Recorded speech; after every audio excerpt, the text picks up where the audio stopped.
ஹரே கிருஷ்ணா. தங்களை பக்தி பருவத்தில் ஆற்றுவதற்காக இந்த உன்னத ஸ்ரீ நரசிம்ம லீலையை நமக்கு வழியில் சமர்ப்பிக்கிறோம். Long time ago, the gatekeepers of Kalkuta took birth as sons of Divi, Hiranyakashipu and Hiranyaksha. Once, when Varahadev was delivering the earth from the Kalkuta ocean, Hiranyaksha tried to kill him.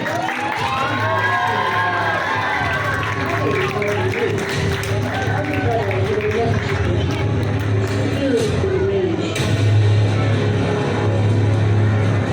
His glance and frowning eyebrows spoke to the assembled youth.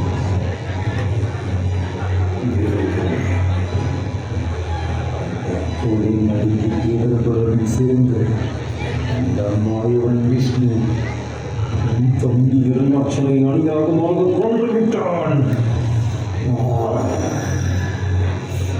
நான் சும்மா விட போவதில்லை. நம்மை படித்து பழி வாங்காமல் விட மாட்டேன், விடவே மாட்டேன்.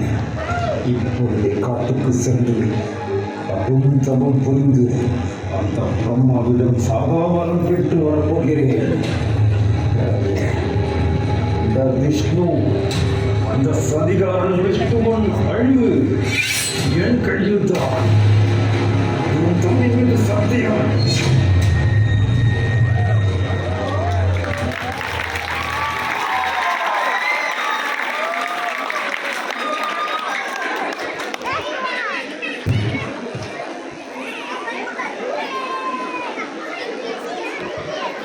And began practicing a severe type of austerity and meditation by standing with his toes on the ground, keeping his arms upward and looking toward the sky. This position was extremely difficult, but he accepted it as a means to attain perfection.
soon as the child took birth, they would kill him. While they were taking Kayadu to the heavenly planets, they met Narada Muni, who stopped them from taking her away and took her to his ashrama until Hiranyakashipu's return. In Narada Muni's ashrama, Kayadu prayed for the protection of the baby in her womb, and Narada Muni reassured her and gave her instructions on spiritual knowledge. Taking advantage of those instructions, Prahlad Maharaja, although a small baby within the womb, listened very carefully.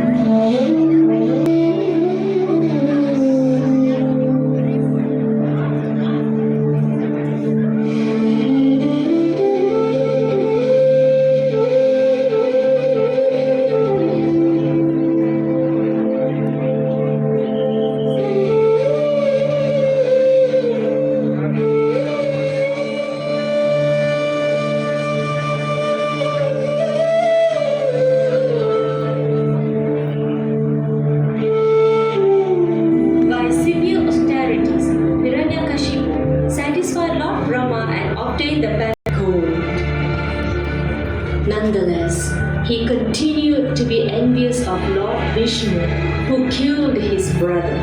Hiranyakashipu conquered everyone in the 10 directions and the 3 worlds and brought all living entities, both demigods and asuras, under his control, becoming the master of all places, including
One day, Narada Muni returned to Hiranyakashipu's palace with Kayalu and little Prahlad Maharaj.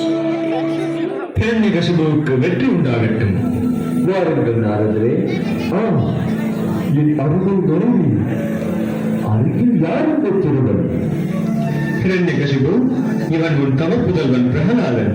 இவர்கள் இருவரையும் நானே இவ்வளவு காலம் பாதுகாத்துக் கொண்டிருந்தேன். மிக்க நன்றி நாரதரே. யாரங்கே? நாரதருக்கு பெரும் வெகுமதி அளித்து அவரை கௌரவியுங்கள். நன்றி ஹிரண்யகசிபு, ஆனால் வெகுமதிகள் அவசியமில்லை. ஹிரண்யகசிபுவுக்கு வெற்றி உண்டாகட்டும். என் கண்மணியே, என் செல்வமே, பிரகலாதா, வா, உன் தந்தை அருகே வா. என் வழியில் உட்கார்.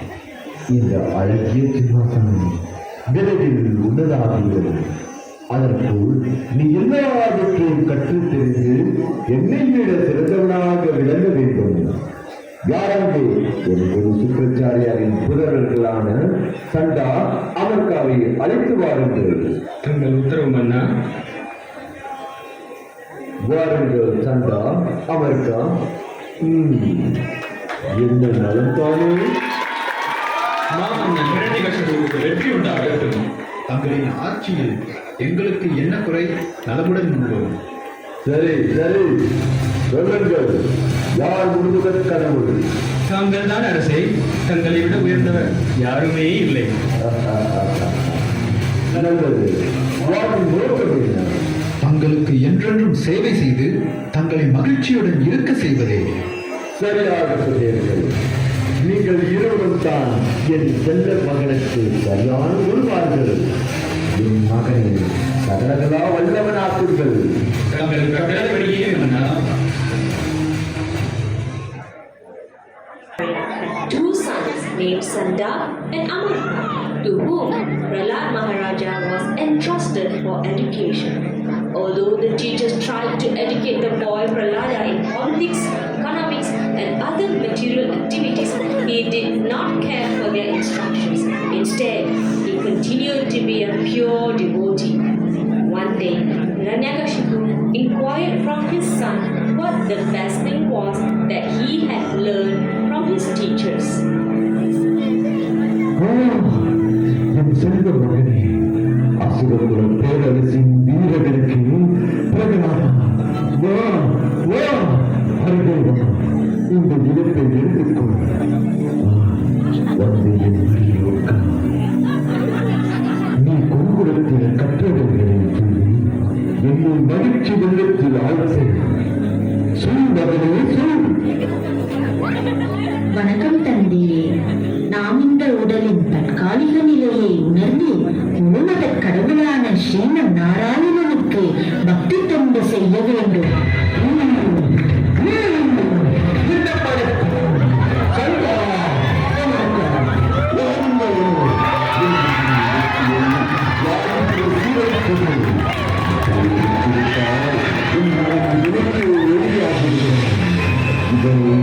அந்த பிற்பு பக்தர்களிடம் சோதிடாமல் பார்த்துக் கொள்ளுங்கள். என்ன புரிகிறதா? ஜாக்கிரதை. நீங்கள் போகலாம். To be a pure devotee and preached about devotion service to his friends. Prahlad Maharaja never liked the idea of discriminating between one's friends and enemies. Because he was spiritually inclined, he was equal toward everyone. நண்பர்களே, இந்த அரிய மானிட பிறவியை வீணாக்காதீர். சிறுவயதிலிருந்தே நாம் விஷ்ணுவிற்கு பக்தி சேவை செய்ய ஆரம்பிக்க வேண்டும். இல்லாவிட்டால் வாழ்வின் பெரும் பகுதி புலன்களை திருப்தி செய்வதிலேயே கழிந்துவிடும். உங்களுக்கு விளையாடத்தான் வேண்டுமென்றால் கூட பக்தியுடன் விளையாடலாம். ஆதலால் பகவானின் புனித நாமத்தை ஜெபம் செய்யுங்கள். அவருக்கு பக்தி தொண்டு செய்யுங்கள். என்ன நடக்கிறது இங்கே? என்ன காரியம் செய்கிறாய்? எத்தனை முறை உனக்கு கூறுவது இதை செய்யாதே என்று? இந்த விஷ்ணு பக்தி நம் எதிரிகளின் சூழ்ச்சி இது.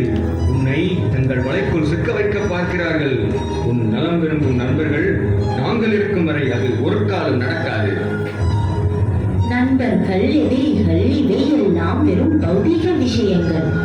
உண்மையில் அந்த நாராயணனே நமது உற்ற நண்பன். என்ன துணிச்சலடா உனக்கு? உன் அறிவு கெட்டழிந்து விட்டது. நிறுத்து சண்டா. இது யார் தெரியும் தானே? அரசகுமாரன். நாம் நல்ல விதமாக கேட்க வேண்டும். இதோ இந்த இனிப்புகளை சாப்பிடு பிரகலாதா. சொல் பிரகலாதா, யார் உனக்கு இவற்றை கற்றுக் கொடுத்தது? இது போன்ற நண்பர்கள் எதிரிகள் என்று வேதம் பார்க்கும் தங்களால் பகவான் ஸ்ரீ விஷ்ணுவை உணர முடியாது. பார்த்தாயா இவன் அசட்டு துணிச்சலை? இவனை மிகவும் கண்டிப்பாக நடத்த வேண்டும். Being very angry at this answer, chastised and threatened the boy with many fearful conditions. They taught him to be the best of their ability and then brought him before his father again. என் ஆரோக்கியரே, செல்வமே, பிரகலாதா, உன்னை பார்த்து எவ்வளவோ நாடாகிவிட்டது. தந்தையிடம் வா. இப்போது குருகுலத்தில் நீ கற்றதற்கு மிகச் சிறந்த விஷயத்தை உன் செவி கொண்ட உள்ளம் மகிழக்கு பிரகலாதா கூறு. ஸ்ரவணம், கீர்த்தனம், விஷ்ணு ஸ்மரணம், பாதசேவனம், அர்ச்சனம், வந்தனம், தாஸ்யம், சாக்கியம், ஆத்ம நிவேதனம் போன்ற 9 விதமான பக்தி சேவைகளில் ஏதாவது ஒன்றையோ அல்லது பலவற்றையோ எவன் செய்கிறானோ அவனே அறிவில் சிறந்தவன். மூலர்களே, தகுதியற்ற தருந்தாழ்ந்த பிராமணகுமாரர்களே, என் சட்டங்களை மறுக்க தகுதித்தேர்கள். இம்மகத்தில் அங்கு இருக்கும் பக்தி சேவை பற்றி கற்றுக் கொண்டிருக்கின்றீர்கள். இவர்களை அழைத்து சென்று தரும் தண்டனை கொடுங்கள். வேண்டாம் அண்ணா, வேண்டாம். தங்கள் மகன் பிரகலாதனுக்கு இதை பற்றி நாங்கள் கற்றுத்தரவில்லை. பிறவியிலிருந்தே இயற்கையாகவே அவனுக்கு விஷ்ணு பக்தி இருக்கிறது. பிரகலாதா, சொல்வதா, யாரிடமிருந்து விதைகளை கற்றால் நாய்வாளை எப்படி உணர்த்த முடியாது, அது போல புத்தியும் நடத்த முடியாது. பிரகலாதனை கேட்டு எரியுங்கள், கொள்ளுங்கள். இப்போது பார்க்கலாம் உன்னை சாமி வாழ்வதற்கு அந்த விஷ்ணு எப்படி காப்பாற்றப் போகின்றான் என்று. Prahlada was so treacherous that he had become a devotee of Vishnu, who had killed his uncle Hiranyaksha. Hiranyakashipu asked his assistants to kill him. The assistants of Hiranyakashipu struck Prahlada with sharp weapons, threw him under the feet of elephants, subjected him to hellish conditions, threw him from the peak of mountain, and tried to kill him in thousands of other ways, but they were unsuccessful.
His condition, they approached Hiranyakashipu and described in detail the effect of Prahlada's preaching. Hiranyakashipu, as a typical demon, began to advertise himself as being greater than the Supreme Personality of Godhead. But Prahlad Maharaja challenged him, saying that Hiranyakashipu was not God, and began to glorify the Supreme Personality of Godhead, declaring that the Lord is all-pervading, that everything is under Him, and that no one is equal to or greater than him. Thus, he requested his father to be submissive to the omnipotent Supreme Lord. அரசே அரசே, எங்களால் இவனை கட்டுப்படுத்த இயலவில்லை. இவன் மற்ற மாணவர்களுக்கும் விஷ்ணு பக்தியை போதித்து அவர்களையும் கெடுக்கிறான்.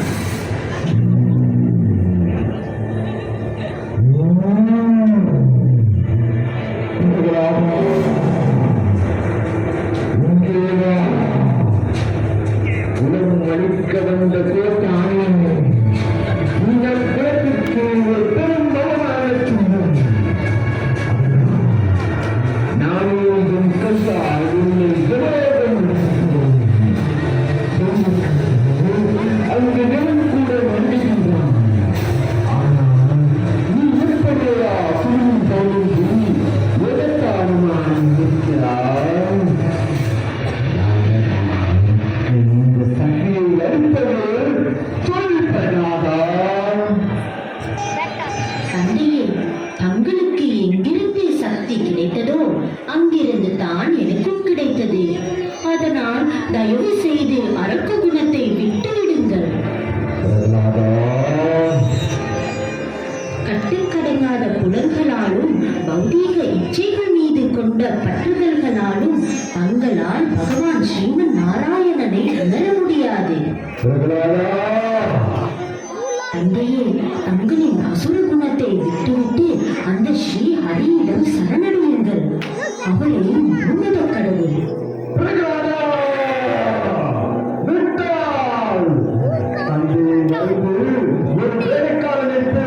அந்த ஹரியிடம் சரணடைந்து விட்டாய்.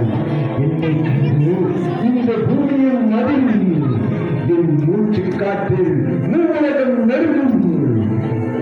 வானை பார்த்தால் அந்த வானம் சிவக்கும். வானத்தை விட்டு அவன்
प्रह्लादाह्लादधीः